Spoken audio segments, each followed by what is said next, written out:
Boa noite, nós somos o grupo 2 e vamos falar sobre o lúdico, os jogos e o SND, Caixa Matemática e Situações Lúdicas. Nosso grupo é composto por eu, Daniela, a Alice, o Darlan, a Edna e a Luciane. Agora nós vamos falar sobre o lúdico, os jogos e o SND.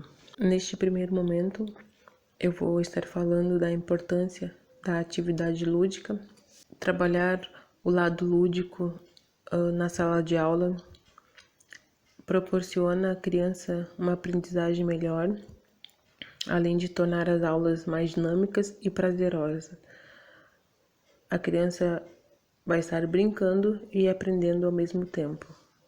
SND, que significa Sistema de Numeração Decimal, possui base 10, ou seja, ele é agrupado de 10 em 10. Com o sistema de numeração decimal, é possível escrever qualquer número. O sistema de numeração decimal possui regras que podem ser aprendidas por meio de jogos. Com isso, a aprendizagem se torna mais fácil para a criança. Através de objetos simples e do dia a dia da criança, podemos realizar jogos que irão ajudar a criança a resolver problemas, a contar, a aprender a contar em dezenas, onde nós podemos utilizar palitos soltos ou palitos já separadinho, né, em grupo de 10. Podemos também utilizar fichas numéricas, onde vai fazer a criança ler, né, o número. Tentar explicar um pouquinho sobre o lúdico, os jogos e o sistema de numeração decimal. O sistema de numeração decimal possui regras que podem ser aprendidas por meio de jogos. E o aluno é capaz de pensar e criar, porém com a ajuda do professor, que vai ser o mediador, criando estratégias para o conhecimento desses alunos. Porém, ele não pode intervir no resultado. Ele tem que deixar que o aluno pense e resolva essas questões. A partir da leitura dos números, os alunos associam as unidades, as dezenas e as centenas.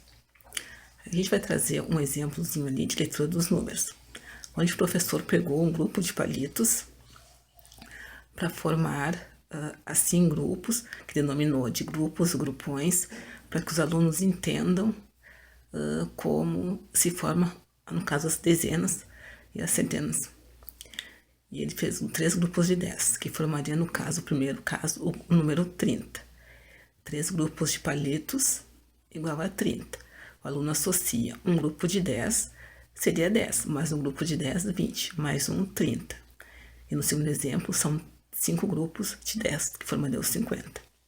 O professor também vai usar as fichas escalonadas, onde ele vai colocar a centena em cima, dezena embaixo e a unidade abaixo, formando o 500, o 72, pausadamente, que o aluno vai formar assim o número 572. O texto segue abordando a parte Caixa Matemática e Situações Lúdicas, onde fala que a compreensão da estrutura do sistema decimal e posicional deve ser uma construção de saberes para as crianças. E esses alunos eles precisam estar imersos em um ambiente de letramento matemático. Também é importante organizar materiais que estejam disponíveis sempre que o aluno ache necessário utilizá-los.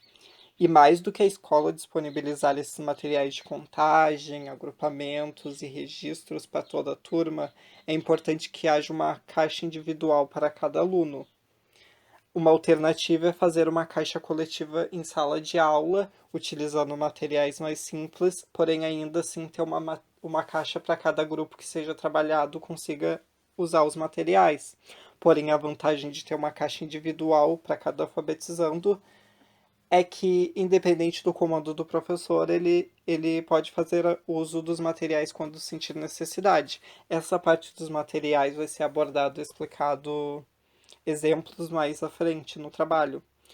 O autor segue ressaltando a importância de trabalhar em paralelo jogos que contribuam à noção da construção de noção de valores. Recomenda-se esses jogos, pois isso poderá favorecer a mobilização de ideias fundamentais para a construção do aprendizado do aluno. Olá, colegas! Então, nosso colega anteriormente nos trouxe o conceito da caixa matemática e a importância que ela tem na construção do sistema decimal. Mas que tal agora a gente dar uma olhadinha, uma espiada, o que tem realmente dentro dessa caixa e como o professor poderá estar trabalhando com as crianças com ela? Vamos dar uma espiada? Então, essa aqui é uma caixa que eu fiz. Ela é bem grande, mas ela não precisa ser grande assim não. As crianças podem estar construindo, confeccionando ela numa caixinha de sapato, pode ser. E cada uma tem a sua caixa. E pode ser personalizada.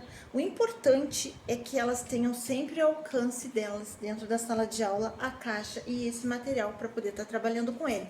Então vamos dar uma olhadinha no que tem aqui dentro? Então, o que o professor poderá estar trabalhando para a criança para trazer um aprendizado significativo da construção dos números?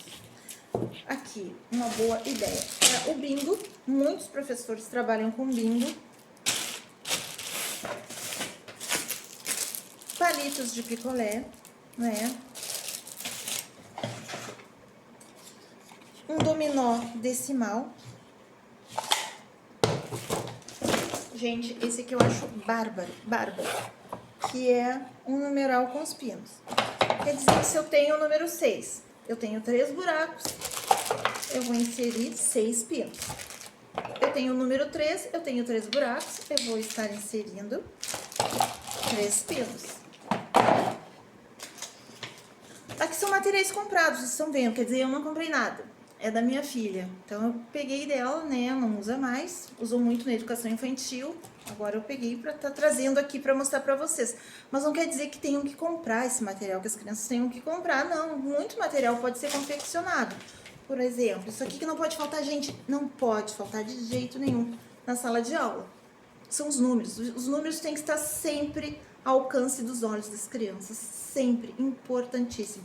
Pode ser de EVA, pode ser de cartolina, de plástico, mas tem que ter números na sala de aula sempre.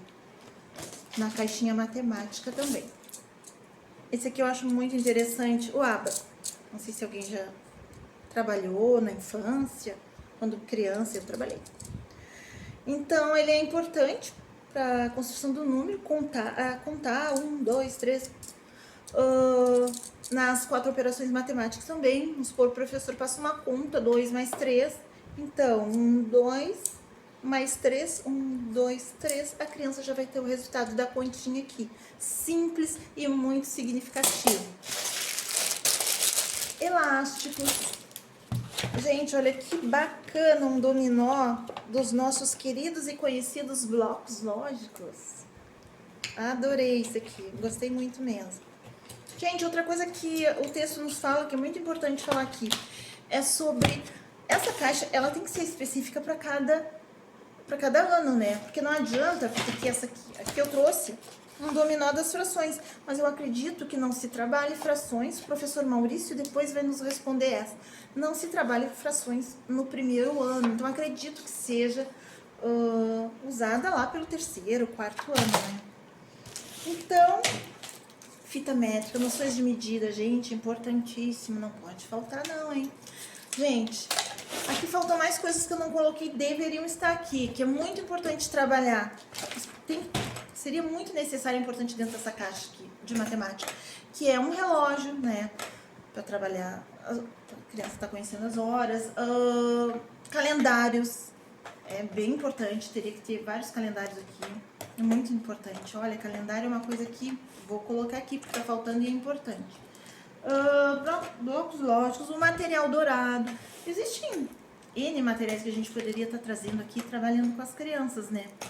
Mas o que é importante, gente? Importante que a caixa matemática, aliada com bom planejamento do professor, onde esse professor seja mediador de uma aula eficaz, o que ele vai estar trazendo? Muitas possibilidades e uma probabilidade enorme da criança estar construindo um aprendizado significativo, né, do sistema decimal. Então é isso por hoje. Tchau!